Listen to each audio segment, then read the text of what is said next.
जय श्री राम दोस्तों। Welcome to my YouTube channel Ved academy with Amit. आशा करता हूँ आप सभी लोग स्वस्थ होंगे, मस्त होंगे और व्यस्त होंगे। आज हम बात करेंगे महत्वपूर्ण दैनिक करेंट अफेयर्स दिनांक 13 और 14 जनवरी 2024 के बारे में। ठीक है, तो आगे बढ़ने से पहले आप सभी लोगों से एक निवेदन करना चाहूँगा कि आप शुरू से लेकर अंत तक हमारे साथ बने रहें और इतनी मेहनत से आप लोगों के लिए जो वीडियो तैयार किया गया है उसका आप पूरा लाभ उठाएं। ठीक है, तो चलिए बढ़ते हैं आगे बिना किसी देरी के पहले प्रश्न की तरफ। पहला प्रश्न है आज का हमारा कि राष्ट्रीय युवा दिवस कब मनाएगा। तो जैसा कि आप सभी को पता है कि राष्ट्रीय युवा दिवस मनाया जाता है हमारा 12 जनवरी को। ठीक है, 12 जनवरी जो कि स्वामी विवेकानंद जी का जन्मदिवस होता है। स्वामी विवेकानंद जी का जन्मदिवस होता है 12 जनवरी को, इसीलिए उनके जन्मदिवस के उपलक्ष्य में राष्ट्रीय युवा दिवस मनाया जाता है। और इस दिन विद्यालयों में सामूहिक सूर्य नमस्कार का भी आयोजन किया जाता है। ठीक है, याद रखेंगे हम। पढ़ते हैं अब अगले प्रश्न की तरफ। अगला प्रश्न है आज का हमारा, या भारत में राष्ट्रीय सड़क सुरक्षा सप्ताह कब से कब तक मनाया जाता है। तो भारत में रोड सेफ्टी वीक यानी कि राष्ट्रीय सड़क सुरक्षा सप्ताह 11 से 17 जनवरी तक मनाया जाता है। ठीक है, और अभी हाल ही में 11 से 17 जनवरी 2024 तक मनाया जाएगा। बढ़ते हैं अब अगले प्रश्न की तरफ। अगला प्रश्न है हमारा आज का कि अंतर्राष्ट्रीय पतंग उत्सव का आयोजन कहाँ किया जाएगा। तो अंतर्राष्ट्रीय पतंग उत्सव का आयोजन नई दिल्ली में किया जाएगा। ठीक है, कहाँ किया जाएगा? नई दिल्ली में।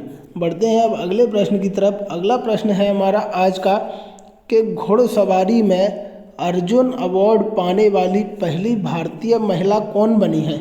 तो घुड़सवारी में अर्जुन अवार्ड पाने वाली पहली भारतीय महिला बनी है दिव्यकीर्ति सिंह। दिव्यकीर्ति सिंह को घुड़सवारी में पहली बार अर्जुन अवार्ड दिया गया है और ये अर्जुन अवार्ड पाने वाली पहली भारतीय महिला है। ठीक है, मतलब कोई भी महिला जिसको घुड़सवारी में पहली बार अर्जुन अवार्ड दिया गया है वो कौन है? दिव्यकीर्ति सिंह। याद रखेंगे हम सभी और बढ़ेंगे अगले प्रश्न की तरफ। अगला प्रश्न है हमारा आज का 18 से 21 जनवरी 2024 तक विमानन समारोह विंग्स इंडिया 2024 का आयोजन कहाँ किया जाएगा। कौन सा? विंग्स इंडिया 2024 का आयोजन कहाँ किया जाएगा। तो विंग्स इंडिया 2024 का आयोजन किया जाएगा हैदराबाद के बेगमपेट हवाई अड्डे पर। कहाँ? हैदराबाद के बेगमपेट हवाई अड्डे पर 18 जनवरी से 21 जनवरी 2024 तक विमानन समारोह विंग्स इंडिया 2024 का आयोजन किया जाएगा। बढ़ेंगे अब अगले प्रश्न की ओर। अगला प्रश्न है हमारा, चीनी उद्योग में सर्वश्रेष्ठ पर्यावरण अधिकारी का पुरस्कार जीतने वाली पहली महिला कौन बनी है। तो चीनी उद्योग में सर्वश्रेष्ठ पर्यावरण अधिकारी का पुरस्कार जीतने वाली पहली महिला बनी है दीपा भंडारे। कौन? दीपा भंडारे। ठीक है, याद रखेंगे हम और बढ़ते हैं अब अगले प्रश्न की तरफ। अगला प्रश्न है हमारा आज का, सबसे स्वच्छ गंगा शहरों के रूप में शीर्ष स्थान किन शहरों ने हासिल किया है। मतलब गंगा के किनारे जो शहर बसे हुए हैं ना, उनमें सबसे स्वच्छ कौन सा शहर है। तो वाराणसी और प्रयागराज ने सम्मिलित रूप से शीर्ष स्थान हासिल किया है गंगा किनारे बसे शहरों में। ठीक है, और भारत के सबसे स्वच्छ शहर, क्या भारत के सबसे स्वच्छ शहर 2023 में कौन से रहे हैं। एक तो अपना रहा है इंदौर जो कि मध्य प्रदेश का एक शहर है, और दूसरा अपना रहा है गुजरात का शहर सूरत। ठीक है, इंदौर और सूरत। अब स्वच्छता सर्वेक्षण 2023 के जो प्रमुख शहर हैं ना, जिनको स्थान मिला है पहला, दूसरा और तीसरा, उनकी लिस्ट आपको इस वीडियो के बाद में मिल जाएगी, जिसको आप देख लेना और अच्छे से याद कर लेना। ठीक है, बढ़ते हैं अब अगले प्रश्न की तरफ। अगला प्रश्न है हमारा आज का, 13 जनवरी को प्रभा अन्ने का 92 साल की उम्र में निधन हो गया, वह कौन थी। तो प्रभा अन्ने हमारी एक मशहूर क्लासिकल सिंगर थी भारत की। ठीक है, मशहूर क्लासिकल सिंगर थी भारत की। कौन? प्रभा अन्ने, जिनका 92 साल की उम्र में 13 जनवरी 2024 को निधन हो गया। बढ़ते हैं अब अगले प्रश्न की ओर। अगला प्रश्न है हमारा आज का, दक्षिणी नौसेना कमान के चीफ ऑफ स्टाफ का पदभार किसने संभाला है? तो दक्षिणी नौसेना कमान के चीफ ऑफ स्टाफ का पदभार संभाला है उपल कुंडू ने। किसने? उपल कुंडू ने। ठीक है, बढ़ेंगे अब अगले प्रश्न की ओर। अगला प्रश्न है हमारा आज का, 2023 में भारत का सबसे प्रदूषित शहर कौन सा रहा? तो भारत का सबसे प्रदूषित शहर रहा है मेघालय का बर्नीहाट। और सबसे स्वच्छ शहर कौन सा रहा है? अभी हमने पिछली प्रश्न में बताया था आपको कि इंदौर और सूरत सबसे स्वच्छ शहर रहे हैं, इंदौर और सूरत। और सबसे प्रदूषित शहर रहा है 2023 में मेघालय का बर्नीहाट। ठीक है, बढ़ेंगे अब अगले प्रश्न की ओर। अगला प्रश्न है हमारा आज का, सांगली जिले में नया अटपाड़ी संरक्षण रिजर्व किस राज्य ने घोषित किया है? कौन सा? अटपाड़ी संरक्षण रिजर्व ये घोषित किया है महाराष्ट्र ने। महाराष्ट्र ने सांगली जिले में नया अटपाड़ी संरक्षण रिजर्व घोषित किया है अभी हाल ही में। ठीक है, याद रखेंगे हम। बढ़ेंगे अगले प्रश्न की ओर। अगला प्रश्न है हमारा आज का, डेनमार्क के नए राजा कौन बनेंगे? तो डेनमार्क के नए राजा बनेंगे क्राउन प्रिंस फ्रेडरिक।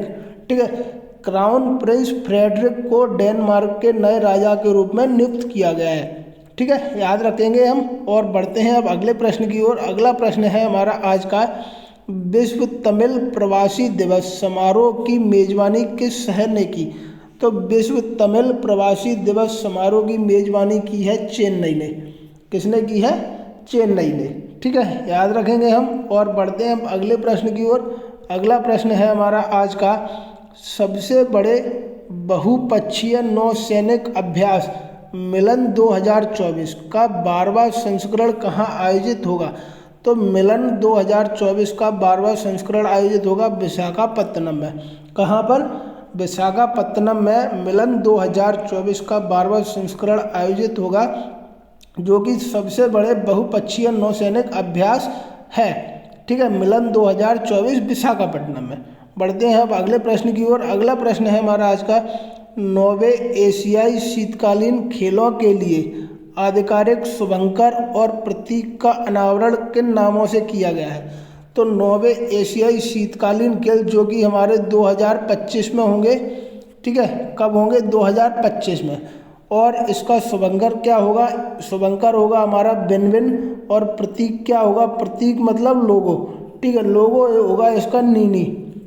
ठीक है, ये तो हो गया बिनबिन, हो गया हमारा शुभंकर, और नीनी हो गया हमारा लोगो।